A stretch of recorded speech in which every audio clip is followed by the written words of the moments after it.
Nigerians in the diaspora are breaking the glass ceiling.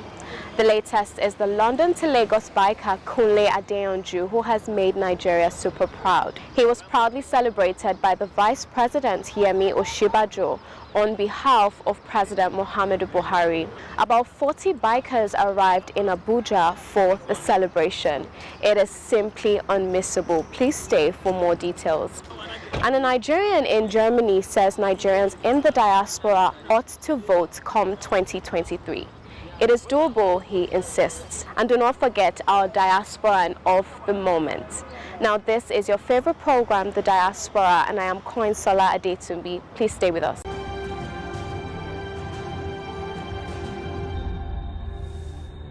David Kunle Adeyanju was received at the Eagle Square in Abuja by staff and management of the Nigerians in Diaspora Commission, NIDCOM, led by its chairman CEO, Honorable Dr. Abike Dabiri Erewa. The Eagle Square was agog with super raving sounds emitted from bikes led by the world record breaker Kunle Adeyanju. Enjoy. Thank you, and also thank you for making us proud as Nigerians, for again putting Nigeria on the map of the world and letting the world know that we are Nigerians. We are the best in all we do. And let's appreciate ourselves. And I also want to thank you for your charity work. You are doing this to eradicate polio, and I want to commend the Rotary Club, who have always been the front of charity. So we as a commission will do everything we can to support you in your charitable activities. And we hope that everybody will look into this. If every one of us does one thing or the other to make a difference, Nigeria will be a better place. Everything is not about government. So for us, as a diaspora, we want to tell you how proud we are of you. And that is who we are. Nigerians all over the world. Hardworking, energetic, determined, being the best in all we do. We are not fraudsters. And then I want to thank all you bikers. You made me want to be a biker. Yes, sir. And I think it's something to be like, and it was very exciting. This kind of freedom to be able to do anything. But I pray that you will be safe wherever you find yourselves. And really, I'm a privilege to meet you today. And Mr. Lionheart, my brother, Mr. Kunle. We're proud of you. Well done, and thank you so much. Thank you. We are so proud of him because he has brought Nigeria to the fore. That's a battle that has been taking on for a very, very long time. For many years at Rotary conventions, we are so ashamed of ourselves. Each time they bring out the countries that we are polio endemic, and you see 4 countries: Afghanistan, Pakistan, Somalia, and Nigeria. Yes. And we are so disappointed and so angry about that. And today we are so happy that polio has been eradicated from Nigeria. Yay! And not only that, we want to keep it at 0. What he has done was just to spur everybody to make sure that we do whatever is necessary to make sure that we keep it at 0, that no child in Nigeria again will suffer from polio. And that's what we are looking forward to. We are so appreciative of government for today, recognizing him for what he has done. And we will do what we can as Rotarians to make sure that this continues. For me, polio is a personal fact. And why is it a personal fact? When I was growing up as a boy, in primary school, my friend that sat next to me in the class had polio. And when we were doing all those things that kids normally do, like jumping up and down, riding bicycles, swimming, running, he couldn't do it. He just stand by the sideline. Not because he didn't want to, but because he was limited by it. So sadly, we lost the guy 2 years ago. Right? And at his burial, I knew the family went through a lot of things because he kept in contact. Polio really didn't do anything to achieve those things. And I said to myself 2 years ago, there's something I can do to make sure another child somewhere doesn't go through. But the real big adventure for me is 3 years now. I plan to ride from Lagos to Israel, and from Israel to Tibet. I want to do the Tibetan beach. It's about 16,000 feet above sea level. And people who have been there, they will tell you that in Tibet, that they say that God lives in Tibet. And why do they say that? Because of the high level of purity of everything you have in Tibet. I want to experience that purity. And after that, I drop my bike and I go climb Everest. So that's what next. Leaving the Eagles Square, the NIDCOM team led the over 40 bikers to the presidential villa, where they were warmly welcomed by the Vice President, Professor Yemi Oshibajo, on behalf of President Muhammadu Buhari.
But more for a very worthy cause, which is the End Polio Crusade. And I must say to you that polio, the whole polio campaign is one that we've taken quite seriously. The federal government of Nigeria, especially in the past couple of years, we've taken it very seriously indeed, which explains why now we have an end. But as I'm sure the DG will let you know, the district governor will let you know, polio is a very crafty disease, and I think you've also pointed that out. You know, when you think you've conquered it, if you are not careful, if you are complacent, it comes back very quickly. Which is why we must keep it a sustained. Attack against it. And what we've done at the National Economic Council, which is a meeting of the governors of the 36 states, and I have the privilege of chairing that meeting every month, is that we've also made it one of the very central public health issues, which means that almost every year, and sometimes even twice a year, we have a committee which deals with polio alone, the World Health Organization and several other organizations, including local organizations, who come and give us a report of the status of the drive against polio in the country. And so it keeps us well informed. So I think that this is an area where there's a lot of work, and I really want to commend again the Rotary International and Rotary Club for all the work that they're doing. And I think that this is something that we must continue to support, as well as other very significant public health issues. I'm glad to hear, of course, that that all of the bikers in our country are committed to various causes. I think that a very important thing is that we must remain focused on the issues that concern our country. Many people have complaints about Nigeria. We have, oh, there's this wrong, there's that wrong, there's this wrong, there's that wrong. And we are the greatest critics of our country. But one thing we all agree on is the fact that these people who are called Nigerians are a special breed. No question at all. And we're very special. We're resilient, we're hardworking, we are exuberant, we're pushful. Can come up with that. Certainly no other African, it's very rare for you to find an African who will take that kind of decision. So I think that there's a lot in our country that we must be extremely proud of. And we must tell our own story, just as Kule has said, we must tell our story. Our story is worth hearing, and we must tell our story first to ourselves because we need to get our self-esteem back as people. We must tell our stories to ourselves, and we must understand who we are and what our strengths are. And I think that those of us like you who have a message to preach of unity must continue to do so.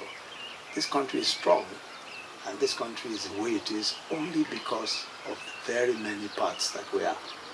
Only because we are 200 million strong from everywhere. And all of us have capacity, all of us have everything that it takes to be, to excel. So we must stay together, we must stay united. All of you who have come to do that have demonstrated the essence of who we are as Nigerians. We are a proud people, we are people who believe in excellence, we celebrate excellence, we want to excel in every way, and everywhere we are, we excel.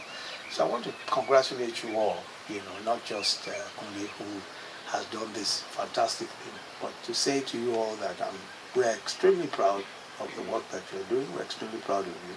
After the decorations and photo shoots, the bikers were treated to a seat out with Vice President Professor Yemi Osinbajo. It remains a day to be remembered for the London to Lagos biker and others.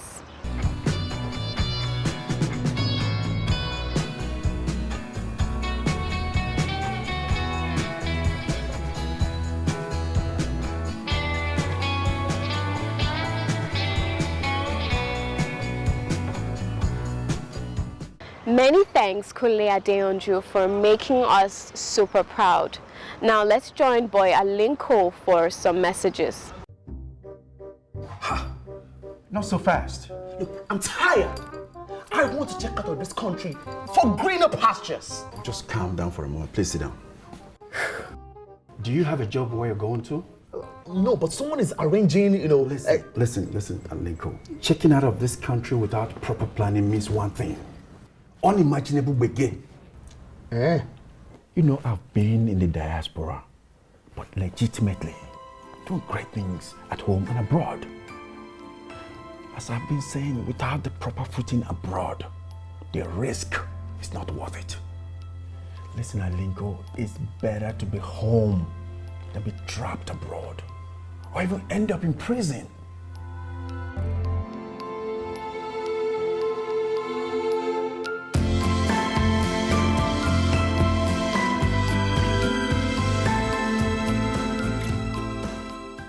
Welcome back. If you must travel, travel legitimately.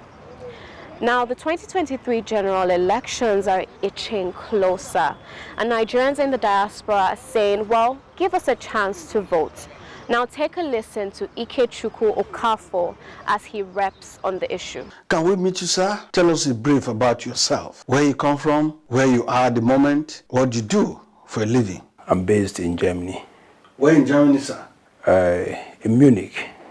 Munich? Yes, I used to be based in Cologne. So that was where I actually studied. I lived there for a long time, but just I think last year or so, I moved to Munich. You have been in the diaspora for over 20 years, particularly in Germany. What motivated your move to Germany? I went there actually to study, and also I was very young. So adventure, learn new language, new culture, and I've always been fascinated by German, the technology, the people itself, their history. So I said, okay, it would be a good country to live in. Okay. Tell us a little about yourself in German language. Ich lebe in Deutschland oder beziehungsweise ich bin seit ungefähr 20 Jahren in Deutschland. Und ja. Yes, let's come to the issue. This issue has continuously come to the front burner, issue of diaspora voting, especially as 2023 draws near. What's your take on diaspora voting? Well, it's important because sometimes, you know, like the old saying goes, he who pays his piper also should have a right to dictate the tone. So the diasporans, I think, minimum of about 20, just without being exaggerative, without wanting to exaggerate things, I think the diasporans transfer roughly about $30 billion yearly. So, and that is a large sum of money to reckon with. So, and not just the monetary aspect, I think they should also be given the right to express their views. I myself have been advocating for such thing for a very long time, and using the forums of the Nigerians in Germany and the Igbos in Germany. So to advocate and to enlighten people, we've met with the ambassador then to discuss it and convey our message to the federal government, because it's very important. Most countries, we have the means of doing it. Some say diaspora voting will cost so much money and that we are not mature yet to do diaspora voting, or that, in fact, we are not just prepared to do diaspora voting. What's your take? No, I strongly disagree with that. I strongly disagree, because if I, as a Nigerian living in Germany, if my passport expires, I have a possibility of getting a new passport. And I believe the process of getting a new passport is even more complex than just casting your vote. So all you have to do is just give criteria. If you're a Nigerian living in Germany, you should be registered either with the embassy or with a recognized Nigerian union. So that in that way you have the number of people living in a particular country. I'm always using Germany as my yardstick because that's where I live. That way you know the number of people living in the country. So that way it's easy. It's even easier to control the votes from diaspora. So if the fear is, okay, somebody might want to use that to do something that is not all that good, it's easier to control the votes coming from the diaspora. So I strongly disagree. It's very, very easy.